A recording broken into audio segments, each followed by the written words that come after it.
Percentiles are the summary measures that divide a ranked data set into 100 equal parts. Each ranked data set has 99 percentiles that divide it into equal 100 parts. The data should be ranked in increasing order to compute percentiles. The key to percentiles is denoted by p key 9, where keys are integers in the range 1 to 99.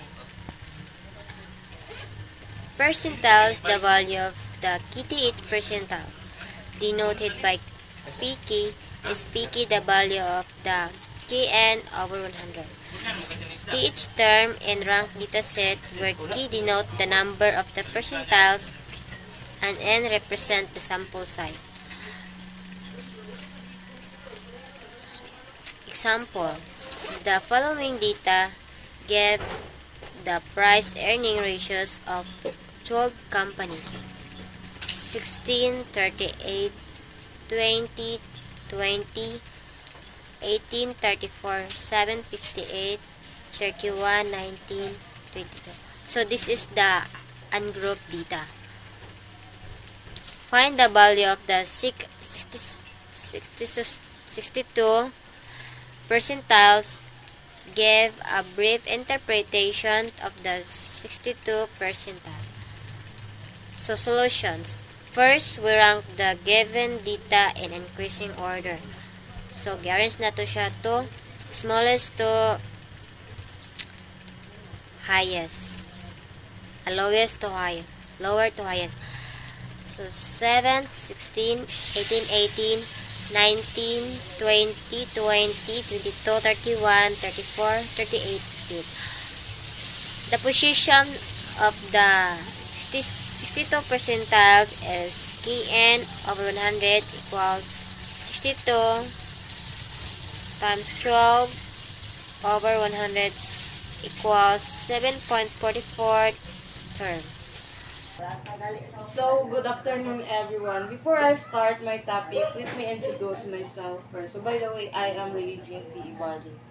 So, my topic for this afternoon is all about percentile of ungrouped data. Percentile are values that separate a set of data into 100 equal parts. We can use P sub 1, P sub 2, P sub 3, P sub 4, and P sub 99. For example, find the 30th percentile of the following set of data. So, the following set of data, they have 45, 38, 35, 29, 54, 54, 43, 42, and the last one is 39. So, this is the given formula. P sub k equals k over 100. Bakit 100? It's because percentile. Percentile siya. Times n plus 1 pH. So, the first step that we can do is arrange the given data in ascending order. So, ascending order is lowest to greatest na to ang atong given data. So, we have 29, 35, 38, 38, 42, 43, 45, 52, 54. So, P sub 30, bakit 30 is, ang hinahanap natin is 30th. So, P sub 30 equals, ang ating K is 30. 30 over 100.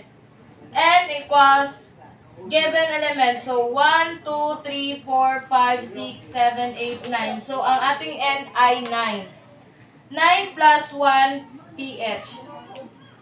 So, P sub 30 equals 30. 9 plus 1 equals 10 pH over 100.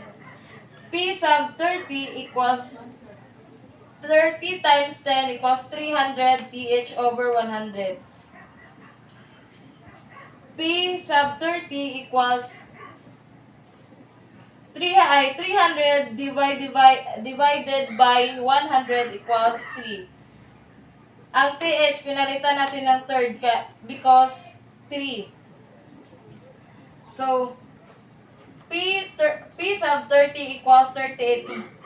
Why 38 is because the arranged given data is ang pangatlo ang 38. 1, 2, 3. So 38. So P sub 30 equals to 38. And that's all. Thank you. Quartile is a statistical measures that divides a set of data into 4 equal parts. This is the formula, which is QI equals I times N plus 1 divide 4, where I is equal to 1, 2, 3, N is the number of sample size, and this is the examples. Find the quartile 1, quartile 2, quartile 3 of the following set of data. Una siya ay set of data, which is 19, 12, 16, 0, 9, 19, 9, 6, 1, 12, 13, 10, 9, 7, 5, 8. O muna siya ay ascending order. Nagisunod na siya dira. Taman sa dako. Dire sa solution na siya. Quartile 1 is equal to 1 times 15 plus 5 divide 4. 15 plus 1 is 16. I-times na siya sa 1, then naimo siya, muna siya naimo siyang 16. I-divide na siya o kanang 4. 16 divide 4 is equal to, quartile 1 is 4. Kaning 4 muna siya 4 quartile. Kaning sa quartile 1, which is kaning 6, gihapon na siya dara tamang 6, 1, 2, 3, 4. Muna siya ignahin mo siya isang 6.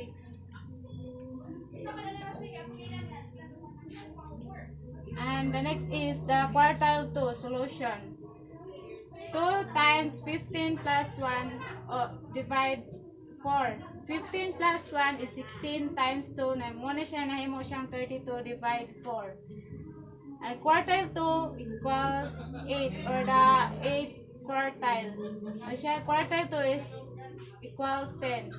Mura gyapon siya, gihapon gyapon siya taman 8. 1, 2, 3, 4, 5, 6, 7, 8. Ano siya 10. And sa quartile 3 na.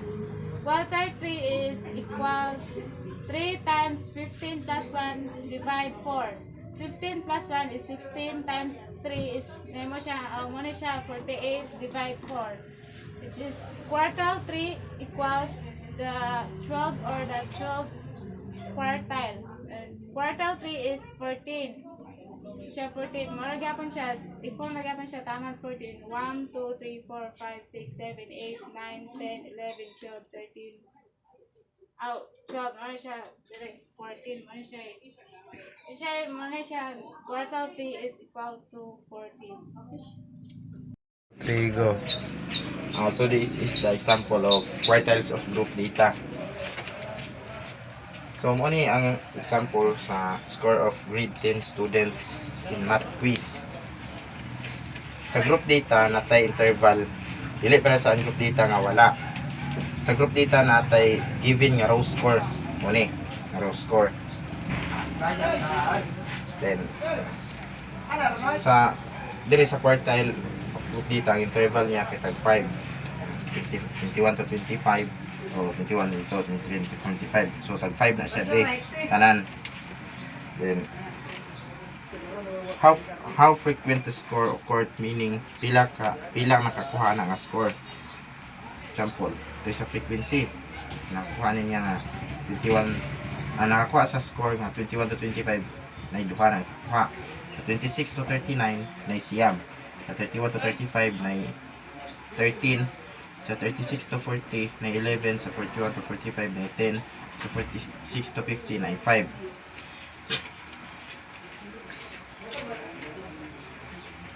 In the group data, you need to add another table to get quartiles of group data, which is CF. We need to start the frequency to the lowest score, 21 to 25. So dapat mag-add tag isa ka table dre, mo ni ang gitawag nga CF. Para makuha na to ang iyang kwan given dire, let's copy 2. Then next, para makuha na to ang uban, i-add na to na siya. Kasi 2 plus 9 equals 11. 11 plus 13, 11 plus 13 equals to 24. 24 plus 11 equals to 35. 35 plus 10 equals to 45. 45 plus 5 is equals to 50. Dapat ang last number diri sa CF or cumulative frequency kay nakakuan siya, naka-equal sa diri sa total number of frequency, which is 50. 50 diri, 50 po dapat diri. Then how we get quartile 1? Para makuha na to ang dili pala quartile 1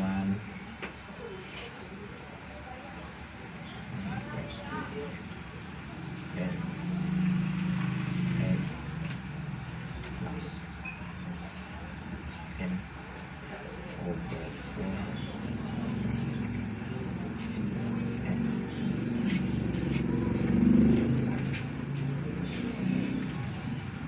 Then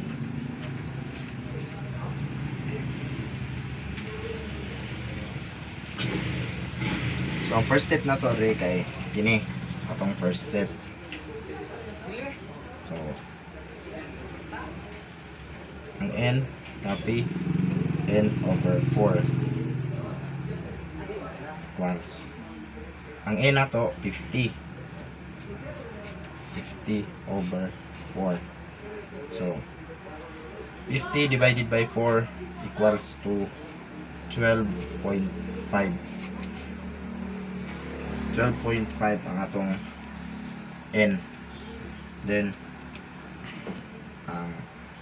sunod, para makuha na to ang quartile 1, dapat kini 12.5 somewhere between 24 and 11. So nana diri ang 12.5. It means we need to get our quartile 1 class if 12.5 ay nasa tunga sa 11 and 24. Ang mataas, ang nasa taas nga cumulative frequency mo na atong quartile 1 class. Hindi na to kuhaon ang atong value sa quartile 1 class. So Q1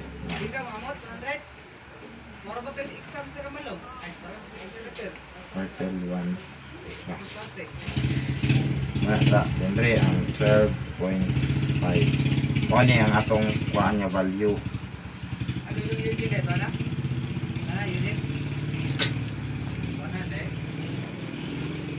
And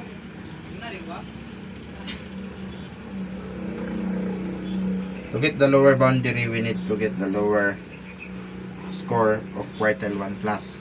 So ang quartile 1 class na to kay kini ang pinaka lowest na score, so mo ang 31.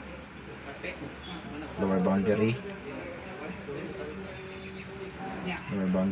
is equals to 31 minus 0.5. 0.5 kay constant ng 0.5. Kung mag-minus ka dapat naana siyang 0.5 kay constant na siya. Is equals to 30.5. Next is CFB. Ang cumulative frequency na to kay mani. So, nag-iskuan na siya sa ang ato lang pangitaan kay cumulative frequency from below. Muna itong cumulative frequency o ang below niya kay ang 11. So, 11. Copy 11.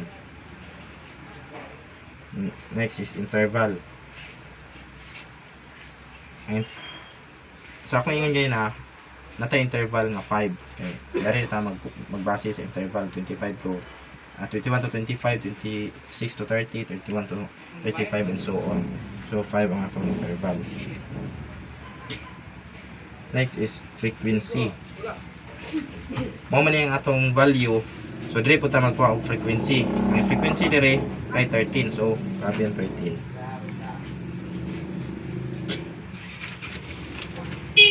Next kay mag-solve. So, solving ta.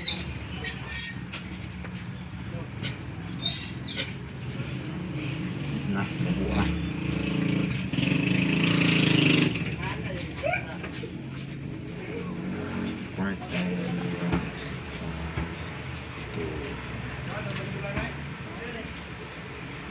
Quartile 1 is equals to 30.5.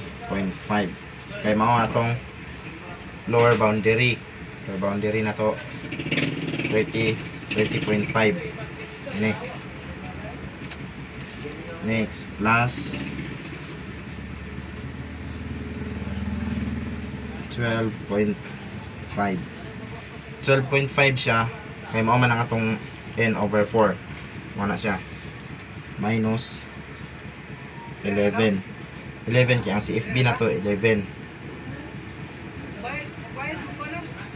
over 13 siya ang frequency. Mo niya frequency frequency na to.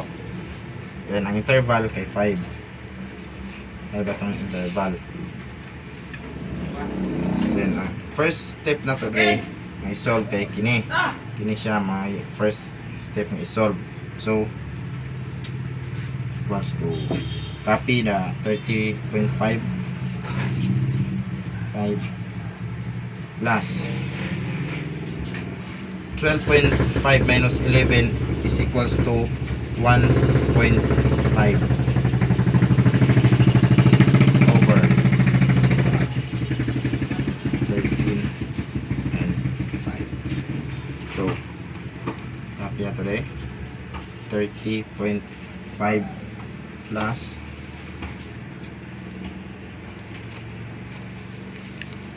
and sunod kay atong ikuan re next step na to kay ang i-solve kining 1.5 divide 1.5 times 5 ay wait lang ipos utak 1, 2, 3, go. so next atong i-solve kining 1.5 dire kini siya ang next solve. So 1.5 times 5 equals to 7.5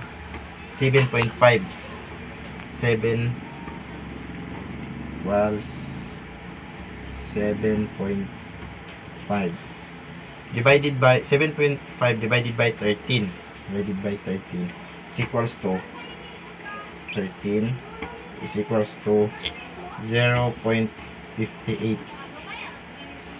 So down ang 0.58. Next is 30.5 plus 0.5 is equals to 31.08. Wala siya atong quartile 1. Dili pwede malayo ang answer sa dili siya pwedeng kining answer dapat ang atong answer dili malayo sa 31 to 35 kid dili man ta nagkuha og value. Kung maabot sa 36 pataas or magong siya sa 26 30 paubos sayop ang atong quartile 1 plus kung wala sa dari. Tama to.